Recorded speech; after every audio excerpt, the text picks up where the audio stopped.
Hello everyone, channel पे आपका स्वागत है। नए लोगों से रिक्वेस्ट है कि चैनल को लाइक सब्सक्राइब और शेयर कर लो। इस वीडियो के एंड तक बने रहना। आई एम श्योर कि आपको आईटीआर फाइलिंग या टैक्स फाइलिंग का इससे इजी प्रोसेस आज तक किसी ने समझाया होगा। एंड आई विल ट्राई कि आपकी लाइफ में आपकी नॉलेज में थोड़ा सा वैल्यू एडिशन करके दूं। अब ये तो हम सबको पता है कि करंटली जो टैक्स सीजन चल रहा है और टैक्स फाइलिंग सीजन पास पास आ रहा है, तो लोग एग्रेसिवली प्रिपेयर भी कर रहे हैं कि हम इनकम टैक्स फाइलिंग करें। लेकिन वो एक क्रूशियल प्रोसेस हो जाता है बिकॉज जो इसकी प्रोसेसिंग है वही काफी कॉम्प्लेक्स है। अब इस प्रोसेस को स्मूथ करने के लिए और पेनल्टीज को अवॉइड करने के लिए फॉर द असेसमेंट ईयर 24-25 आपको बड़े ध्यान से प्लानिंग करनी पड़ेगी। ठीक है, अब प्लानिंग करनी पड़ेगी, तो आज मैं आपको इसी प्लानिंग में डीप डाइव कराऊंगा। कुछ इसेंशियल स्टेप्स बताऊंगा आईटीआर फाइलिंग के, कुछ इंपॉर्टेंट डेडलाइंस बताऊंगा और पोटेंशियल कॉन्सिक्वेंसेस क्या हो सकते हैं डिलेज के, वो बताऊंगा। तो जैसा मैं ऑलरेडी बात कर चुका हूँ कि टैक्स प्लानिंग और tax filing is a tedious process, it's a confusing process. तो इसको प्लान करने के लिए हमें एक टाइमलाइन फॉलो करनी पड़ती है, हमें सारा प्रोसेस स्ट्रीमलाइन करना पड़ता है और उस टाइमलाइन के अकॉर्डिंगली काम करना पड़ता है। सबसे पहले आईटीआर फाइलिंग के लिए हमें जो सबसे पहली अप्रोच लड़ानी थी वो ये कि जैसे जैसे डेट्स पास आती जाएंगी, इंश्योर करो कि आपके जितने फाइनेंशियल डॉक्यूमेंट्स हैं वो एक पर्टिकुलर ऑर्डर में आपके पास गैदर्ड है। अब गैदर्ड हैं, जैसे सपोज वो नेसेसरी डॉक्यूमेंट्स क्या हो सकते हैं जिसमें आपकी बैंक स्टेटमेंट्स इंक्लूड हो सकती है, form 16, records of exemptions and deductions. अब ये तो बेसिक डॉक्यूमेंट्स हो गए। इसके अलावा जो आपकी बैंक स्टेटमेंट्स हैं वो हैंडी होनी चाहिए ताकि आप अपने इनकम और एक्सपेंडिचर दोनों को वेरीफाई कर सको। फॉर्म 16 सैलरीड इंडिविजुअल्स के लिए बहुत क्रूशियल है बिकॉज ये वो फॉर्म है जिसमें आपके टीडीएस की डिटेल्स होती हैं जो आपके एम्प्लॉयर द्वारा द्वारा काटा गया होता है। एग्जम्पशंस और डिडक्शंस, जैसे आपके कुछ भी आपने टैक्स सेविंग के लिए एग्जम्पशंस लेनी है या फिर कुछ डिडक्शन होती है, तो उसके सपोर्टिव डॉक्यूमेंट्स आपको लगाने पड़ेंगे। Annual information statement, tax information summary और फॉर्म 26AS ये आपको चाहिए होते हैं। और क्योंकि ये फॉर्म्स आपके लेटेस्ट फाइनेंशियल ट्रांजेक्शन और टैक्स क्रेडिट से अपडेटेड हुए होते हैं। और 31 जुलाई जो है आपकी डेडलाइन है, मार्क योर कैलेंडर्स फॉर 31 जुलाई, ताकि आपको कोई भी लेट फीस और पेनल्टी ना पड़े। अभी हमने थोड़ी देर पहले एक चीज डिस्कस करी, what is annual information system statement sorry. Annual information statement एक कॉम्प्रिहेंसिव समरी होती है टैक्स पेयर के फाइनेंशियल और टैक्स रिलेटेड इंफॉर्मेशन की फॉर ए स्पेसिफिक ईयर। इसमें क्या क्या होता है, इसमें होती है आपकी transactions of equity and stocks, जो भी हमने ट्रेड्स या इन्वेस्टमेंट्स कर रखे हैं स्टॉक मार्केट में, वो किसी भी सोर्स से इंटरेस्ट और डिविडेंड जो आपके अकाउंट सेविंग अकाउंट में आता है उसकी डिटेल्स होती हैं। ओवरसीज रिमिटेंस इंफॉर्मेशन होती है कि अगर आपने कुछ भी पैसा बाहर सेंड किया है, अब्रॉड सेंड किया है, वो म्यूचुअल फंड ट्रांजेक्शन की डिटेल्स और कोई भी रिडम्पशन अगर आपने सेम पीरियड में कर रखी है तो उसकी डिटेल्स होंगी। एनी पेंडिंग टैक्स डिमांड और रिफंड्स जो आपको देने हैं या लेने हैं वो होंगे। इंश्योर करो कि आपकी जो AIS है वो एक्यूरेट है, अप टू डेट है, ताकि एक error free ITR filing process हो सके। ये थी पीछे प्रोसेस। अभी कुछ ड्यू डेट्स, कुछ डेट्स डिस्कस कर रहा हूँ for ITR filing for FY 23-24।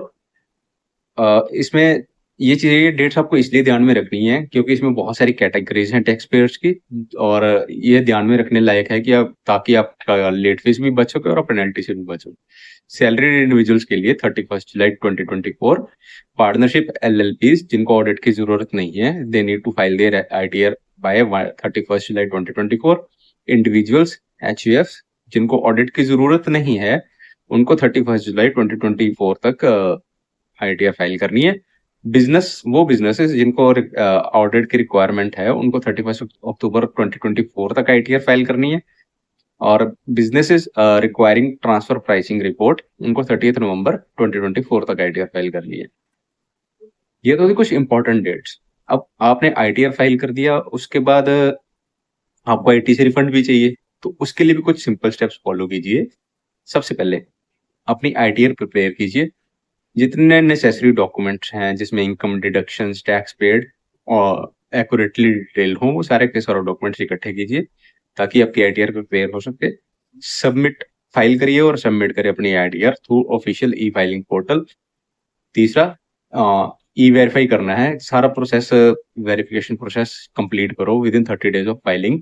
Verification आपकी नेट बैंकिंग के थ्रू भी हो सकती है, आधार ओटीपी के थ्रू भी हो सकती है, एक साइंड हार्ड कॉपी के थ्रू भी हो सकती है, एक इलेक्ट्रॉनिक वेरिफिकेशन कोड के थ्रू भी हो सकती है और डिजिटल सिग्नेचर के थ्रू भी हो सकती है।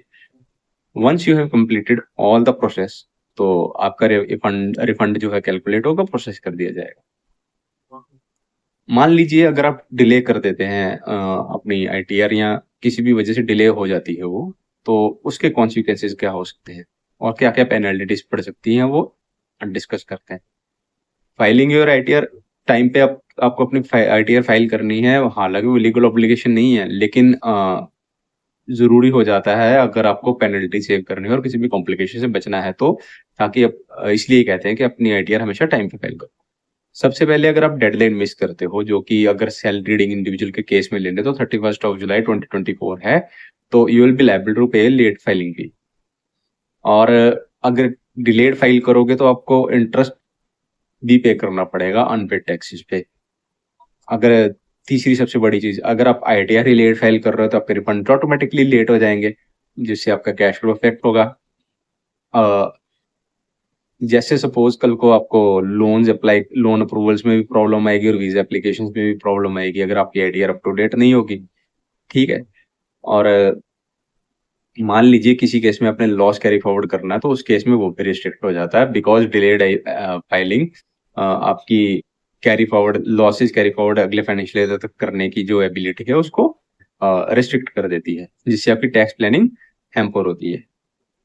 इन द एंड में यही कहूंगा कि टाइमली एक्यूरेटली आईटीआर प्रिपेयर करना एक क्रूशियल टास्क है, लेकिन एक tax free season, hassle free tax season के लिए आपको एक फाइनेंशियल कंसल्टेंट को कंसीडर करना चाहिए, जो सारे स्टेप्स आपको आउटलाइन करे और जो डेडलाइंस आपको उनके मुताबिक चलाए, और जो डिले होने पे क्या होगा आपको वो इम्प्लीकेशंस भी बताए, और ये इंश्योर करे कि आपकी आईटीआर स्मूथली फाइल होती है, और रेगुलरली आपको अपडेट करे regarding your financial documents, keeping track of important dates और यूटिलाइजिंग द एएएस रिपोर्ट जो हमने पहले बात करी।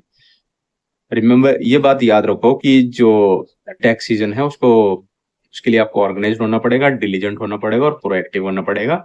चाहे आप एक सैलरी इंडिविजुअल हो या बिजनेस ओनर हो या प्रोफेशनल हो, थोड़ा टाइम निकालो, प्रिपेयर करो और फाइल करो अपनी आईटीआर, ताकि आप टैक्स प्रॉपरली सेव कर सको, पोटेंशियल पेनल्टी से बच सको और देश की ग्रोथ में साथ दे सको। Stay tuned for more such insights. किसी भी सजेशन के लिए you can comment in tell me in the comment section. Thank you very much, have a nice day.